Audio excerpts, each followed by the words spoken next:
ছিল গ্রাম। সেই গ্রামে মেঘমালা নামে এক মেয়ে বসবাস করত। সে 5 ওয়াক্ত নামাজ পড়ত। সে একদিন নামাজ পড়ছিল।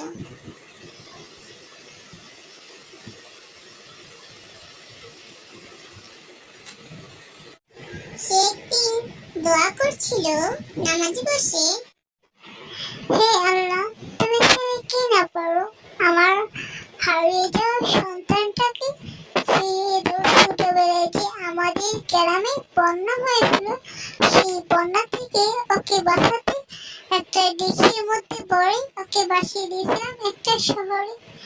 আর বলতে আর নদীর শুরুতে ওকে কোথায় নিয়ে গেছে সেটা আর আমি বলতে পারবো না। আর আর একটা বাবা ছিল, ওর বাবা মারা গেছে, তাহলে আর আমাকে বেশি রেখেছো কেন? হে আল্লাহ, তুমি তো রহিম, তুমি তো রহমান, তুমি তো মনের খবর বোঝো, তুমি তো অন্তরে অন্তরে জানো। মেহেরবান, তুমি মেহেরবান, মেহেরবান, তুমি মেহেরবান, আমি পাপী গুনাহগার। হে আল্লাহ, তুমি ছাড়া কি আছে? তওবা করে বারে বার ক্ষমা করো গো প্রভু আমার। হে আল্লাহ, আমার সেই সন্তান যেখানে থাকে সে যেন ভালো থাকে। সে মনে হয় এতদিনে অনেক বড় হয়ে গেছে, 20-25 বছর বয়সে মনে হয়ে গেছে। তাই হয়তো আমাকে মনে নেই, কিন্তু তাকে আমার অবশ্যই মনে আছে। সে যেখানে থাকুক, সে ভালো থাকুক, আমার সবসময় শুভকামনা রইল। তুমি দুই হাত করে মোনাজাত, হে রহিম রহমান, কত সুন্দর করিয়া ধরুনি মোদের করেছো দান। গাছে ফুল ফল, নদী ভরা জল, পাখির কণ্ঠে গান, সকলেই তো তোমার দান। হে আল্লাহ, আমি আর কি বলি, সবটাই তো তুমি জানো। মেঘমালা, তোমার কিসের এত দুঃখ? খালি দেখি তোমাকে নদীর দাঁড়িয়ে কাঁদতে। তোমার চোখে ঘুম নেই, খাও নেই, গোসল নেই, শুধু কাঁদো। আমার সন্তান হারিয়ে গেছে। আমি একজন জিন, যদি তুমি পারো তাহলে আমি একটা বড়ির ব্যবস্থা করে দিতে পারি। তুমি কি তোমার সন্তানের দিকে পৌঁছাতে চাও? শুনেছিলাম নাকি তোমাকে একটা বেদনের ব্যবস্থা করে দিয়েছিল, কিন্তু সেটার খরচ নাকি মিস হয়ে গেছে তোমার। যদি তুমি চাও তাহলে আমি তোমাকে একটা করে দিতে পারি, পুরীর ব্যবস্থা। তুমি এত কাজে না বন্ধু। আচ্ছা, তুমি কি পারবে আমাকে আমার সেই হারিয়ে যাওয়া সন্তানের খোঁজ দিতে? ছোটবেলায় গ্রামে বন্যা হয়েছিল, সেজন্য আমি আমার সন্তানকে একটা টিকিটে করে এই নদীতে বাসিয়ে দিয়েছিলাম। এই নদীতে যখনই বাসিয়ে দিই আর বলতে পারবো না কোথায় গিয়ে পৌঁছল। হারিয়ে যাওয়া সন্তানের জন্য আমি আজও কান্দি। আসলে আমার একটা গানও মনে আসে, লুকিয়ে বলে বলে রে করবারে পালানা আমার বলা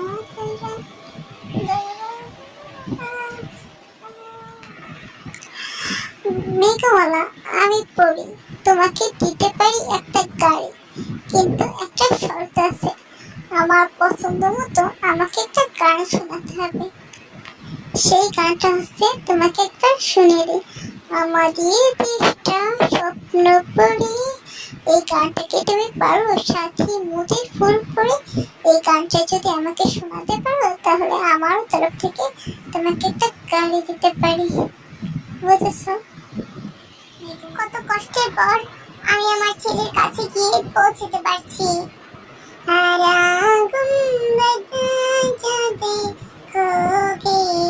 जमाना भूल जाओगे, हरा गुम्बद जो देखोगे, जमाना भूल जाओगे। ना इतना होशियार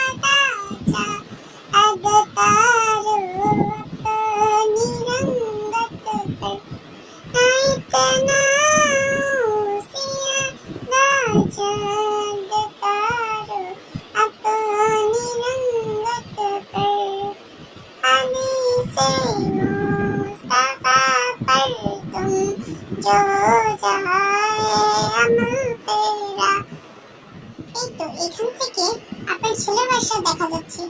ওই তো ওইখানে আপনার ছেলের বাসা। আপনি যদি আপনার ছেলের বাসায় যেতে চান তাহলে আপনাকে একটা চাঁদের গাড়িতে উঠতে হবে, বুঝেছেন? আর চাঁদের গাড়িতে উঠলে আপনি খুব সহজে আপনার ছেলের বাসায় চলে যেতে পারেন। চাঁদের পালকি চড়ে ঈদ আসলো আমার মনে, ঈদ মুবারক ঈদ, বলো ঈদ মুবারক, ঈদ মুবারক, ঈদ মুবারক ঈদ। চাঁদের পালকি চড়ে ঈদ আসলো আমার মনে। বাদলটি দেখো একটা গল্প লেখা, একটু জানা কাহিনী, কিছু কিছু অজানা। বাবারে আমার বুকে, জানিস তুই, তোকে ছোটবেলায় হারিয়ে ফেলেছিলাম। সেই থেকে তোকে কত খুঁজেছি, কত মনাতরে কেঁদেছি। একদিন আমি নদীর ধারে কাঁদতে কাঁদতে একটা পরী আমাকে নিয়ে এলো তোর কাছে। হ্যাঁ রে, আয় বাবা আয়। চুপ করুন আপনি। আপনি কে? আমি আপনাকে চিনি না। আর আমি মহাকাশ নিয়ে গবেষণা করি। সো আপনি আমাকে ডিস্টার্ব করবেন না আমার কাজে। আপনি দয়া করে এখান থেকে জানতে চান, প্লিজ আমাকে ডিস্টার্ব করবেন। কি হয়েছিল? তোমাকে তো উত্তেজিত দেখাচ্ছে কেন?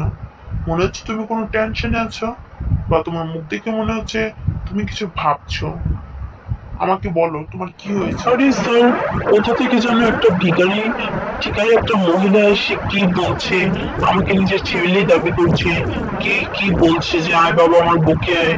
সেই জন্য ওনাকে আমি বলেছি যে আপনি কোথা থেকে এসেছেন, আমি আপনার কোনো ছেলে না, আপনি আমার কাজে ডিস্টার্ব করবেন। সেজন্য আমি ওনাকে এগুলো বলেছি। আর কোনো টেনশন নেই, এটা নিয়ে একটু আরে স্যার, কোথা থেকে যেন একটা ভিখারি ঠিকায় একটা মহিলা এসে কি বলছে, আমাকে নিজের ছেলে দাবি করছে। কে কি বলছে যে আয় বাবা আমার বুকে আয়। সেই জন্য ওনাকে আমি বলেছি যে আপনি কোথা থেকে এসেছেন, আমি আপনার কোনো ছেলে না, আপনি আমার কাজে ডিস্টার্ব করবেন। সেজন্য আমি ওনাকে এগুলো বলেছি।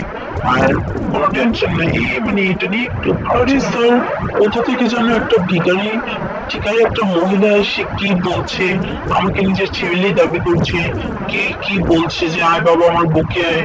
সেই জন্য ওনাকে আমি বলেছি যে আপনি কোথা থেকে এসেছেন, আমি আপনার কোনো ছেলে না, আপনি আমার কাজে ডিস্টার্ব করবেন। সেজন্য আমি ওনাকে এগুলো বলেছি। আর কোনো টেনশন নেই, এটা নিয়ে একটু ভাবছিলাম। মনে রাখবে, কোনো কিছু জাস্টিফিকেশ না করে কারোকে তাড়িয়ে দেওয়া উচিত না। উনি যদি সত্যি তোমার মা হয়, তাহলে আল্লাহ ওনাকে যে নার দিয়েছিল সেই নার কেটে, সেই নার ছিঁড়ে তোমাকে এনেছিল এই দুনিয়াতে। আর তুমি ওনার নার ছিঁড়া দাও, সেই জন্য তার ছিঁড়া মি করবে না। ওনাকে তোমার কথা বলতে দেওয়া উচিত, বুঝলে কি? কথা আছে, আল্লাহর পর দিনের নবী, তারপর মা জননী, মা যে আমার নয়নের মণি। বেবির কান্দন 2 দিন, বোনের কান্দন কয়েকদিন, মায়ের কান্দন জনম জনম, বলবে না মা কোনোদিন। এমন দুঃখিনী মাকে কো বলিয়া যাইও না, মায়ের মতো আপন হয় পৃথিবীতে পাইবা না। তোমার যেদিন চোখ বুঝিয়া মরণ হবে, সেদিন তোমাকে সবাই ভুলে দেবে। সবাই ভুলিলেও তোমার মা তোমাকে বলা তো চায় না। যদি তুমি তোমার মাকে আমার অবর্তমানে বৃদ্ধাশ্রমে দিয়েছ, সেই জন্য আমি তোমার সাথে প্রহরী যুক্ত করে দিচ্ছি, প্রহরীকে দিয়ে দিচ্ছি। যদি প্রহরী দেখে যে পুলিশ যদি দেখে যে তোমার মাকে তুমি আর কোন রকমের বৃদ্ধাশ্রমে পাঠানোর চেষ্টা করেছো, বউয়ের কথা শুনে মনে রাখবে, বউ তোমার আজ, তুমি আজ আছো কাল নেই, যা মন চায় করো তাই। এখন যদি আর কোনো নালিশ আসে, তাহলে পরবর্তীতে তোমাকে চাকরি থেকে বাদ করা হবে, বুঝেছো? কথা কান খুলে শুনে নাও। আমি ওনার থেকে সব শুনে যাচাই বাছাই করে দেখতাম যে উনি তোমার মা, কারণ ওনার কাছে তোমার আর আর ওনার একটা ছোটবেলার ছবি আছে। আমি খোঁজ নিয়েও দেখেছি পুলিশ দিয়ে, বুঝলে কি? আচ্ছা আমার মাকে, ঠিক আছে আমি নিয়ে যাচ্ছি। দরজাটা খোলো, দরজাটা খোলো তাড়াতাড়ি। জেন্টস, এই বুড়ি মহিলাটাকে, এই মহিলা কোথা থেকে এসেছে? এটা আমি চিনতে পারছি না, আগেও কোথাও দেখিনি একে। ইস, মহিলাটাকে দেখতে কি বিশ্রী লাগছে। মা, আমি তোমার মা, আমি তোমার মা হই। মা কি মুয়া নাকি যে বাজার থেকে কিনে আনলে হয় আর মগের মুরুখ হয়েছেন? যাই হোক, আমার আপনার সাথে কোনো কথা নেই, আমার কথা জেমসের সাথে। জেমস, জেমস, এখানে এসো। তুমি কাকে ধরে নিয়ে এসেছো?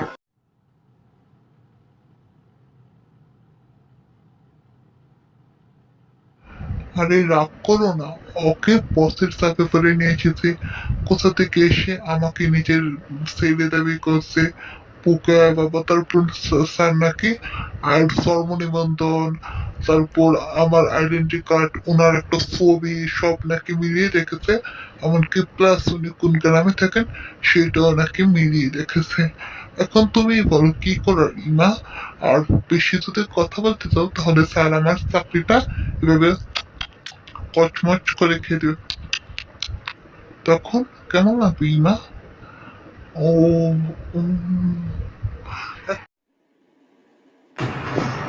ঠিক আছে, আমাদের কাজের লোকটা ছুটি নিয়েছে, উনি যদি এই বাড়িতে থাকতে চায় থাকুক। আমাদের কাজের লোকটা একেবারে চলে গিয়েছে, এখন ওনাকে সব কাজ করতে হবে। ওনাকে রুটি বানাতে হবে, ওনাকে প্লেট, বাসন, কুসন ইত্যাদি সব কাজ করতে হবে। এর সাথে যদি নিরাজ হয় তাহলে ঠিক আছে।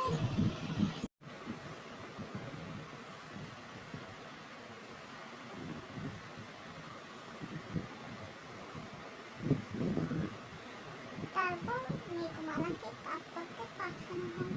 মেঘমালাকে যখন কাজ করতে পাঠানো হয়, ওদের পরে সব পশু পাখি পুষত। ভাল্লুক, বেড়া, বাঘ, ওদের সব পশু পাখি পুষত। একদিন মেঘমালা বাঘের সাথে খেলা করছিল। এমন সময় ওর বউয়ের ডাকছে, এই যে মহারানীর মতো খেলা করলে হবে না, যা গিয়ে রান্না বসা, আমার অনেক খিদা লেগেছে। ওর সাথে সাথে খেলা করছিল, বই ওকে ছাড়তে ছিল না, সবাই ওকে আপন করে নিয়েছিল। সেই বউ একই ফ্যাশন করে সময় মতো না করে দুপুরের খাওয়াটাও বন্ধ করে দিল। অনেক সবাই তারপর সেই মেঘমালা তারপর বাঘের পিঠের থেকে নেমে বাঘ বন্ধুকে বিদায় জানিয়ে যখনই যেতে যাবে, বাঘটা এতটাই আপন করে নিয়েছিল যে ছাড়তে এসেছিল না। যেমন বাঘের মা, মেঘমালার আচরণও তেমনই ছিল। তারপর সব পশু পাখিকে সামলিয়ে তারপর মেঘমালা গেল রান্না করতে সবাই এন্টারটেনমেন্ট। কিন্তু নতুন বন্ধুকে সব খাবার রান্না করা শেষ, আর মাত্র একটা সবজি চুলাতে রয়েছে। খেতে আসো তোমরা, আজকে অনেক কিছু রান্না করেছি। আর কিছু রান্না করতে হবে, আর শুধুমাত্র একটা সবজি। আমার কি দুর্ভাগ্য যে এই বাড়িতে এসো নিজেকে সবজি কেটে সবকিছু রান্না করতে হয়। দেখে নাও সবকিছু ঠিক আছে কিনা। কি বললি বুড়ি, তোর কি দুর্ভাগ্য? তুমি কোথা থেকে কথা বলছো? আমি ওয়াশরুমে আছি। মানে তোমার কোনো দুর্ভাগ্য নেই, দেখো সব খাবার ঠিক আছে কিনা। হ্যাঁ, দেখতে তো ভালোই লাগছে। ওটা কি রান্না করেছিস? মাছের ডিম। তাহলে সব খাবার সাদা আর আমরা আরে এই তো সত্যি অনেক কিছু রান্না করেছে। এরকম হলে তো সব বাজার একদিনই শেষ হয়ে যাবে। আর কালকে থেকে বলতে হবে একটু কমই রান্না করতে। প্রথমে কোনটা দিয়ে শুরু করতে পারি? মাছের ডিম। হ্যাঁ, এই কি, এটা যে শামুকের ডিম? এই বুড়ি বুড়ি বুড়ি ফুড়ি কি কিছু রাঁধতে গেছিলে? এই মেঘমালা, তোর ব্যাপার কি? তুই যে মাছের ডিম রান্না করতে গিয়ে শামুকের ডিম রান্না করেছিস, কি হয়েছে তোর? বড় বাড়ি দেখতে কি বেশ হয়ে যাস? এমন জোশ মারবো না, বড় বাড়ি থাকতে কি হুঁশ থাকে না? এইদিকে এই মেঘমালা, তোর ব্যাপার কি? তুই যে মাছের ডিম রান্না করতে গিয়ে শামুকের ডিম রান্না করেছিস, কি হয়েছে তোর? বড় বাড়ি থাকতে কি বেশ হয়ে যাস? এমন জুস মারবো না, বড় বাড়ি থাকতে কি হুঁশ থাকে না? এইদিকে ও যে তুমি বলেছিলে না আমাকে তাড়াহুড়া করে খাবার বানাতে, তোমার খুব খিদে পেয়েছে সেই জন্য আমি তাড়াহুড়া করে অনেক কিছু বানিয়েছিলাম। তো তারপর হাঁস খাবারের জন্য চেঁচাচ্ছে, হাঁসের এই চেঁচানি দেখে আমি মনে হয় হাঁসের শামুকের ডিম আর তোমার মাছের ডিম একসাথে বেঁধে একসাথে করে ফেলেছিলাম, কেটে ফেলেছিলাম। দুই থালাতে নিয়েছিলাম, কিন্তু ভাগ্যবশত থালা অদল বদল হয়ে গিয়েছে। আর যেখানে ছিল মাছের ডিম সেখানে চলে গেছে শামুকের ডিম, আর যেখানে ছিল শামুকের ডিম সেখানে চলে গিয়েছে মাছের ডিম। এবার আমার কি করার বলো বলো তুমি? ঠিক আছে, শুনো, ওই বুড়িটা সারা বাড়িটা জুড়ে আছে, সেজন্য কথা বলতে ওই বুড়িটাকে শুনে শুনে কিছু বলতে পারছি না। রাতে যখন অন্ধকার হয়ে যাবে তখন তুমি ওই বুড়িকে নদীতে ছেড়ে দিয়ে আসো। একদিন আমি ওকে বলেছি চা বানাতে, কিন্তু ও চা বানাতে গিয়ে আমাকে আদা রসুন চা সার্ভ করেছে। আর একদিন বলেছে মাছের ডিম, আর দিছে শামুকের ডিম। আর এই অত্যাচার আর আমি সহ্য করতে পারবো না, বুঝলে কি? শোনো, তোমার যেহেতু মা তখন তোমার কষ্ট হবে। ওকে আমি নিজেই নদীতে পালিয়ে দিয়ে আসবো। আর এই ব্যাপারে যেন কেউ না জানতে পারে। আমি প্রহরীটাকে কিছু টাকা দিয়ে মুখ অফ করে রাখবো।